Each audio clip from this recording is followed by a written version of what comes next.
Bonjour à tous et bienvenue dans ce cours d'introduction à Heroku. Avant d'entrer dans les détails, je vais d'abord vous présenter Heroku et vous parler de ses prérequis.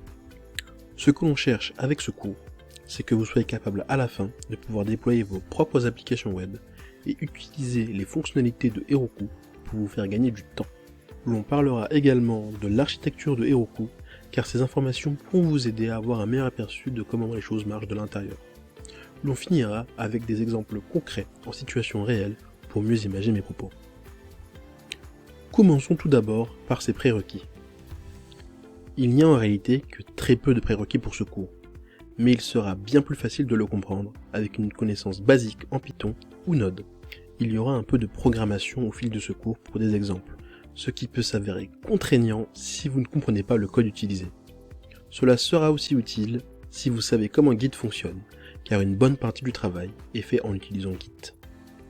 Maintenant, qu'est-ce que Heroku ?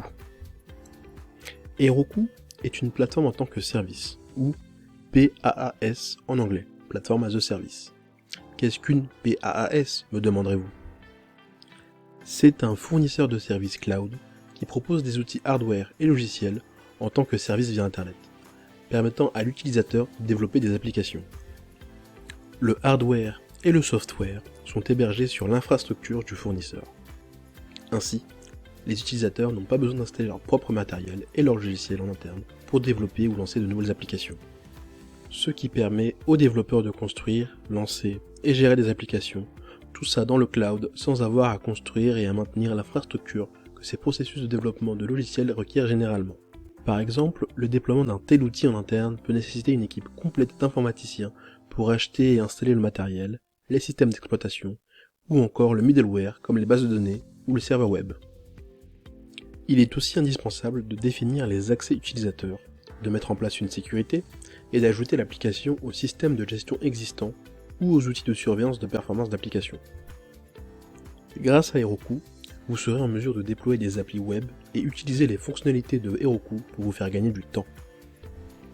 Les applications sont exécutées dans des dynos. Les dynos sont des conteneurs virtualisés et isolés basés sur Linux qui sont effectivement conçus pour exécuter du code en fonction des commandes spécifiées par les utilisateurs. Toutefois, les développeurs peuvent faire évoluer leur application vers un nombre quelconque de dynos en fonction de la demande en ressources de leur application. Dans l'ensemble, les dynos sont des blocs de construction essentiels destinés à alimenter toute application basée sur Heroku, qu'elle soit simple ou sophistiquée. Le déploiement d'applications sur des dynos et l'utilisation de la gestion des dynos de Heroku peuvent faciliter le développement et l'exécution d'applications hautement évolutives et flexibles pour les développeurs. Heroku facture ensuite ses clients en fonction du nombre de dynos utilisés et de leur taille. Pourquoi Heroku ? Si l'on compare Heroku à AWS, Amazon Web Services, l'on se rend compte que Heroku utilise ce dernier pour fonctionner. La plateforme et les applications sont déployées sur le cloud d'Amazon Web Services. Alors pourquoi choisir Heroku plutôt que AWS, vous me demanderez ? Vous devriez utiliser Heroku si vous n'avez pas ou ne voulez pas une équipe de DevOps qui peuvent gérer et configurer l'infrastructure.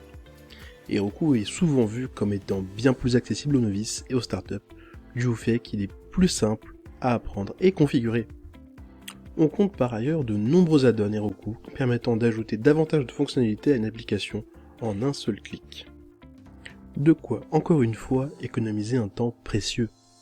Mais il est important de souligner que Heroku coûte un peu plus cher que AWS. Amazon est également plus intéressant si vous avez par exemple besoin de beaucoup de data mining ou d'algorithmes de machine learning, car bien plus adapté pour de l'informatique dite lourde.